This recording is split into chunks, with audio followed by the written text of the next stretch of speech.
And we are live in 5, 4, 3, 2, 1. Greetings and salutations. Welcome, Wizard, Warrior, Wanderer, Wayfarer, and Wildcat alike. Welcome to another hour of the Frank Monday Live Jive Archive. I hope you're doing well. Lunar Light Entertainment proudly presents the 100-Day Magical Challenge. Good afternoon, good evening, good morning, wherever you are, whoever you are, whenever you may be receiving this, a warm season's greetings, Merry Christmas, and Happy New Year to everyone out there in Happy Land. I haven't been as busy here on the platform as I usually was in the past, and that is mostly due to lots of overtime at work. Today, I may have the opportunity to speak with Frater Tomas and ask him about successes and failures in the 100-Day Magical Challenge, Pathways of the Magi. I myself have had some successes and some failures as well, so maybe we can talk a little bit about that. But in general, I want to talk about magical intention and the primary purpose of magic. So fasten your seatbelts, as they say, or get yourself a warm drink, kick up your feet, and let's get down to business. All right, everyone. So yes, we have resumed, and we do in fact have Frater Tomas here with us in the chat. So we're going to talk a little bit about the end of the 100-Day Magical Challenge, and we're going to sum up what we've achieved, maybe, or what we think about it, and how our definition of magic has changed. If you haven't heard about the 100-Day Challenge before, then it's just basically what it says. It's 100 days of trying to learn a new skill or endeavor to research a new line of inquiry. And you want to do 100 consecutive days in each challenge. This one was titled Pathways of the Magi. And we took it upon ourselves to study the tarot in depth, day by day, contemplation of a card, a tarot contemplation, and with the buildup and the culmination of all the other things we've been learning here in magic, like basic ritual practice and the knowledge lectures, and further refining your understanding of magic. So due to the fact that we have limited time today, I'll go ahead and bring Frater Tomas on. Frater Tomas, can you hear me okay? I can, yes. Thank you for inviting me. Yeah, good man. Good to have you. Good to see you again. Merry Christmas, by the way. Yes. Jolly Saint Nick is behind me here. Exactly. It's that time of the season. It's that time of the year. It's a wonderful time. It is indeed. And coming up on the new year, 2023 is almost over. How has 2023 been for you? Have you had a good year? And a lot of self-development. Also together with this challenge, I've established a few new habits. Early mornings, hitting the gym, daily qigong, daily practice in terms of the LBRP and other things like that. So, I mean, these last 3 months have been solid. I mean, I feel like there's been solid development for me. Also, a lot of reading. I mean, if we're recapping the year, I've read about a book a week as well. So I haven't very good. Rest, That's very good. Yeah. Yeah, that was my goal. A book a week for the year. I think I surpassed it, and I'm almost done with my novel as well, because that's been a project this year to write a proper novel. All right.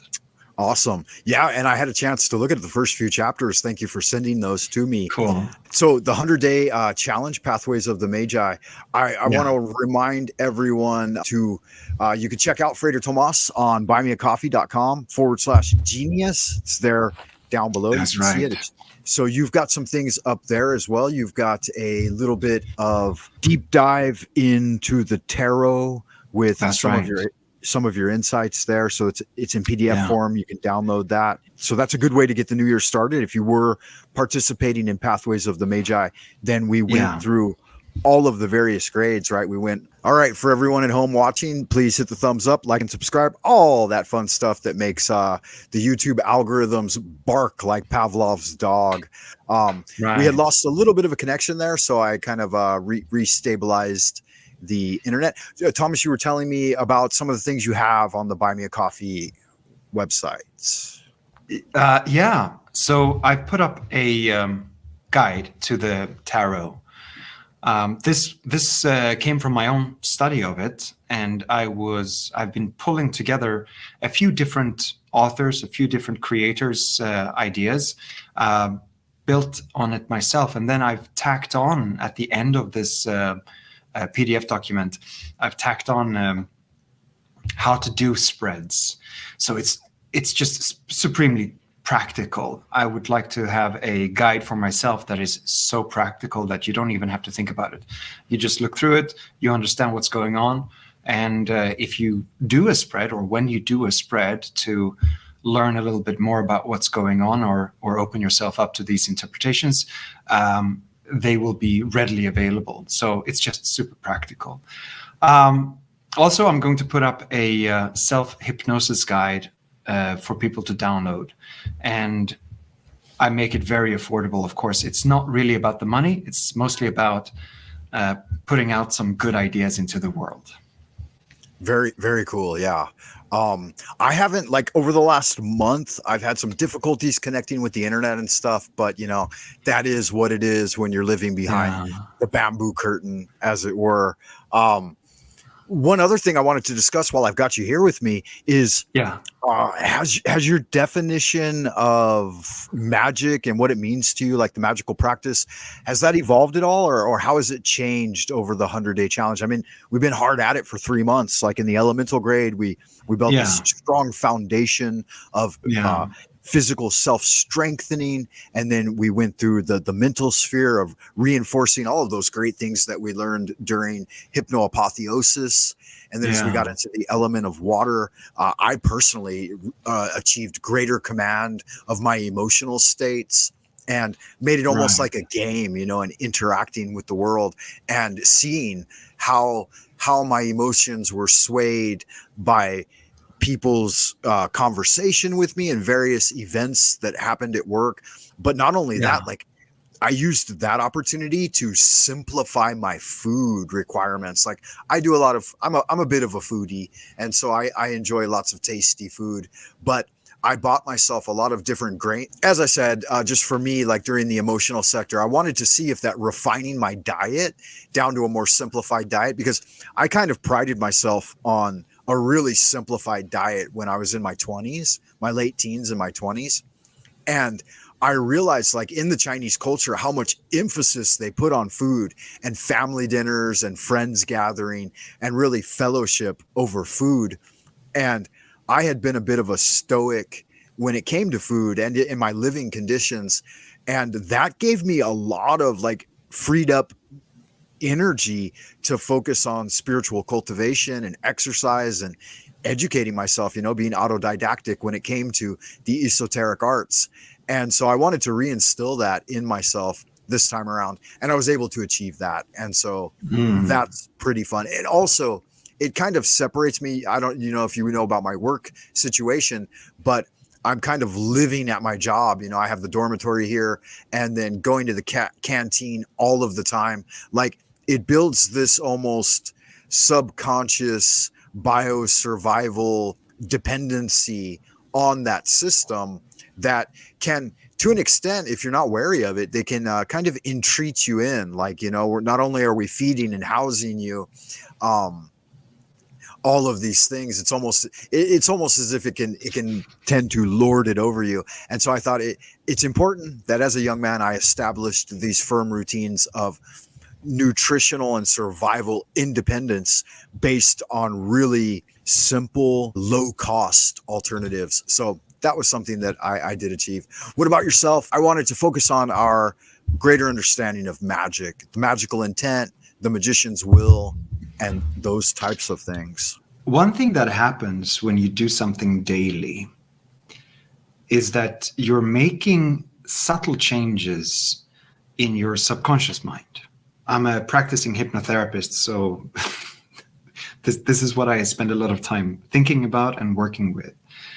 And in your subconscious mind, you have your intuition, you have your spiritual connection, you have your creativity, you have your habits, you have your these things that you're conscious mind acts on, as in draws inspiration from. As you're doing rituals or doing your studies of the magical arts, a little bit of creativity influences the way you work with it. And little by little, you start to open up to the ideas that are inherent in magic. Perhaps most prominently, the idea that you are in control of your life. And sometimes I think that in the modern world, the world is moving very fast, and sometimes we feel a bit out of control. But there you have it. I find that extremely valuable, to feel like you are centering yourself. Some people do it through meditation. I find that the magical practice is much more proactive than meditation. And I'm comparing the two from some experience. And I like that. I really, really do. Because when you want to make changes in your life, you practice magic and you look into your resolve about what do you want to do? What do you want to achieve? And it's not just leaving everything up to the universe to decide for you, but rather to set that, to prime the engine, to sort of get some energy into the system and then acting on it. Of course, things can always go well, or they can fail, or they can, it doesn't really matter. But the point of fact is that you are pushing forward into the world the ideas that you want to see. And if it happens with good intentions, I think it's always worthwhile. Yeah, good magic. Definitely, I agree with all of that. I was more deeply examining the ideas of volantia, decreeism, and possism. I had been listening to some Neville Goddard's material online in audiobook format. Recently, I was engaged in a task that was given to me by management, party planning. And I've never done any party planning at the corporate level. And I had this task about, I had to come up with a number of items. They didn't specify exactly how many, and some party ideas. And I wanted to generate something quickly. And so I used my Volantia. I focused my intention on this idea, and I wanted it to come to fruition rather quickly, because I didn't want to spend a lot of time on the task. And it's not that I didn't want to give my full attention to the task, but I commanded it out there. I said, okay, I'll have this list done. I was meant to meet with my contact, my liaison on this project, the project manager, in the afternoon. And it was, I think it was 11 a.m. when they sent me the task. And I said, okay, I think a quick call would clear up so much and get me on point. And so I just went ahead and I made the call, spoke for 5 minutes with the individual, and then sat back and said, okay, I'm going to let go of it now and let possism, the reception stage of it, come to fruition. And the ideas, as I was walking to lunch, literally the ideas were just buffeting me one after another. And I wasn't even putting any intention into it anymore. I had gone beyond that point. And the transition from stage 1, 2, and 3 happened so naturally and so fluidly. Just sitting at lunch, like I grabbed my lunch, I shot a quick video, and then I nailed out a 10-point PPT in like 20 minutes. And here I was going into this task. I was going into the task thinking, God, this is going to be something that's going to occupy my entire weekend. And I thought, the job can always just pull more and more out of you. But with that strategy of a magical intention and the wizard's will, as it were, I thought, I'm not going to let it do that. I'm going to take care of it, and I'm going to address it as quickly as possible. So, and I got good feedback on it. They're like, wow, I didn't expect this much so soon. But it was just a great relief for myself. And it was like the universe aided in the entire thing. It was just the flowering of the magic and the magical power. And right here at the end of the magical challenge, it's a wonderful thing. Welcome back. We had a little bit of an interruption there with the internet, but make sure you guys hit the like and subscribe, all of that stuff that's fun to do here on YouTube. We were recapping here on the 100-day challenge. For me, we're in the end of the run. I'm not exactly sure how all participants kept up with it, but I wanted to distill and coalesce to a point where what have we learned and where are we going? And so now that we are firmly reestablished, I believe I'll bring Thomas right back in, Frater Tomas. And I think you had some thoughts on like how we went through this and a little bit of a recap on the 100-day challenge and where we're going in the future. I'd like to hear your thoughts, Thomas. This challenge, I feel, has, like I said earlier, really created a space in my life for this kind of practice. It's been a wonderful journey, I think, because looking inside and working with the energy that is available to you. And also the focus has been on the different elements. We have gone earth, fire, water. We're finishing up now with spirit as well. And we've done a study of the tarot. It's been quite a journey. And personally, I've deepened my knowledge of the practices and the traditions as well. And I hope some of you have also done so. There's so much information available online, of course, so that you can do studies of anything at all. I've also got a few new books as well. This challenge now we've gone into the dark of the year. We've moved into winter. For those of you living in the Southern Hemisphere, maybe not, but we've gone into winter following this channel. Next year, I hope we get a chance to have more of you join us out there in internet land to do this challenge again, perhaps moving into summer instead. These 100-day challenges are so much fun. There's so much to do. Physical challenges, building yourself strong. Self-hypnosis, we did the hypno-apotheosis course, which is still available online, of course. And sometime in the future, Frater Francis and myself would love to take the opportunity to meet with people and work through these challenges together. And I think that's going to be a once-in-a-lifetime opportunity for all of us to delve deeper into building ourselves up and sending good magic out into the world. Yeah, absolutely. And one other thing I wanted to ask you about before we finish tonight, Thomas. Well, good morning, good evening, good afternoon, wherever you may be, right? Whoever you may be.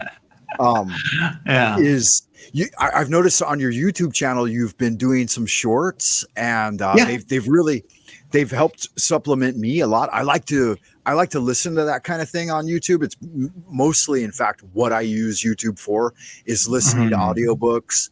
And when I do scroll through shorts occasionally, because I've subbed you, I'm subscribed to your channel and I have it activated for all updates. The algorithm will put your shorts into my feed. So if I do a little, what is that called? A guilty pleasure of gratuitous scrolling, then those pop in there and I get a under a minute refresh that centers me back on the thoughts of magic and hypnosis and that kind of thing. So what have you been doing there? And tell me a little bit about it. We talked a little bit about creativity earlier, and you put together a PPT in 20 minutes that had so much information. And my creative juices have been flowing as well during this challenge for sure. Certainly, I've been doing my dream journaling, right? And I get some nuggets of bizarre wisdom through that sometimes. Absolutely, yeah. And I had a little bit of an idea of building an almanac, basically, right? Where each day would be something slightly different, a little pick-me-up, identify resources within, connect with them, point them in the right direction, and go. Very, very brief little idea. So a little bit of touch of silliness on my side, perhaps, or playfulness, was that I made them alliterative. So it's Majestic Monday, it's Terrific Tuesday, it's Wisdom Wednesday, and things like that. So I started making videos, and I'm going to continue with that work. I have them lined up to be playing throughout January, and very soon it's going to be a full schedule of Monday to Saturday. So if you happen to scroll past my videos, it's just a little pick me up of look inside. What do you have there? Point it in the right direction, get something from it, and move on with your day, right?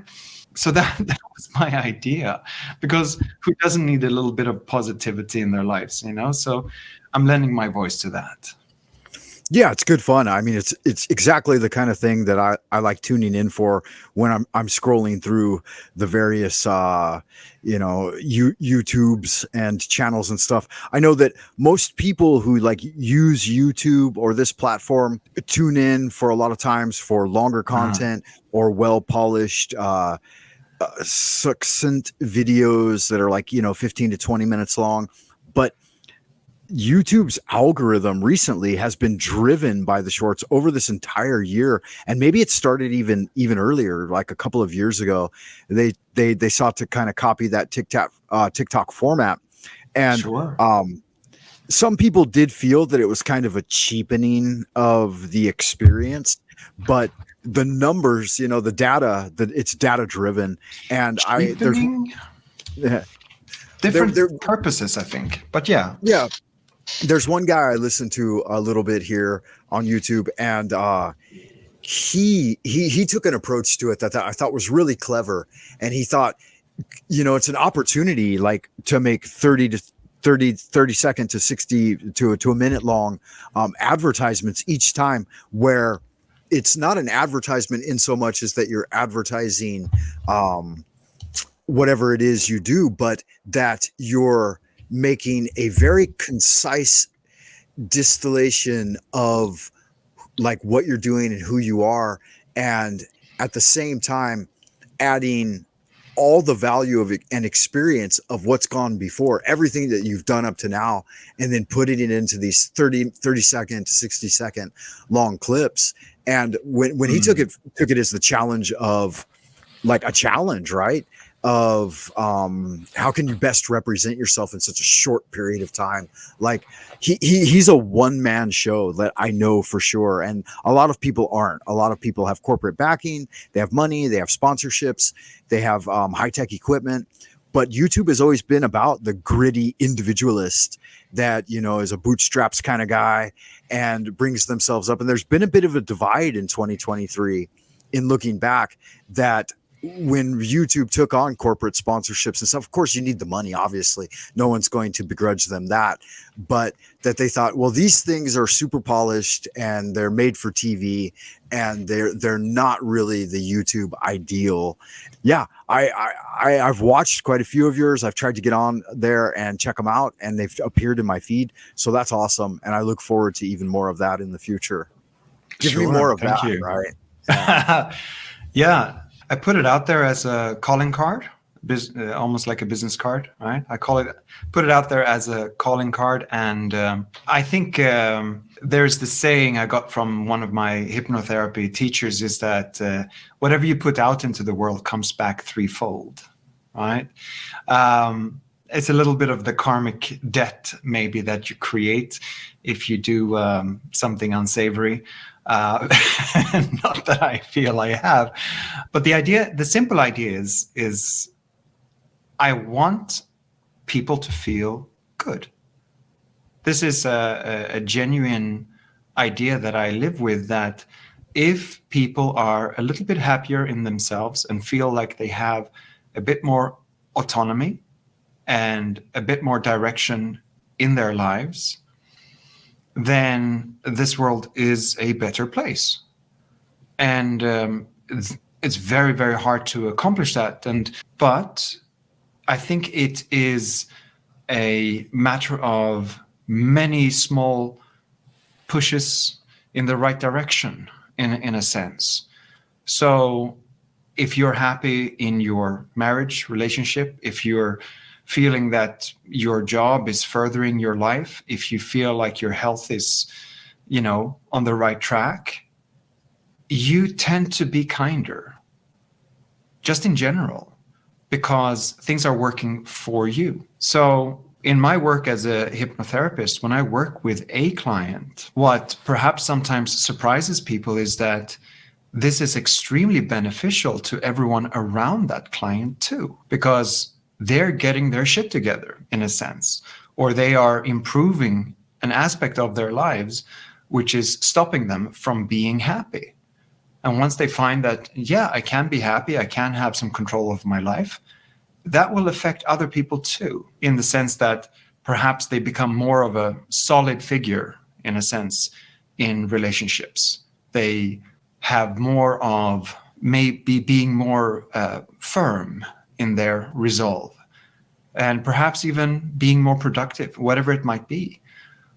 But just in general, that if you have a collection of influences around you that are helping you be a better version of yourself. These are very noble goals, of course. And I might be missing the mark, but that's okay. It's the human experience. So Yeah, putting some absolutely. good vibes out into the world, right? Good magic. Yeah, definitely. All right, everyone. Make sure you hit the like and subscribe. Leave a comment on the video. That really helps out, with all of the all the barking dogs in the background. And I appreciate each and every one of you being here to see this transmission and the culmination of the 100-day challenge. It's been a lot of fun. And there's more to come, right? The 100-day challenge is a continuing thing. We try to do a couple of them each year. And sometimes I have on special guests like Frater Tomas or Frater Francis out in Jersey, whoever may be able to bring more to the table to develop it, because it's an organic thing and it's based on your interaction with it. And if you guys do have interest in the channel and you like to show your support, maybe a little Christmas something in the tip jar, you can find me at buymeacoffee.com, of course. And the main thing is that some of the difficulties of me interacting with the internet are just due to the fact of where I'm at, right? Twilight Zone, Old Peking, Central Kingdom of the Celestial Dragon, and all of that. And so I'm radiating out from within my magical circle. I have to firmly establish my sovereignty and dominion within a realm that can sometimes be a little bit gritty, for lack of a better word, off the top of my head. But I do need your continued support and love. And as Frater Tomas always says, love, light, and peace.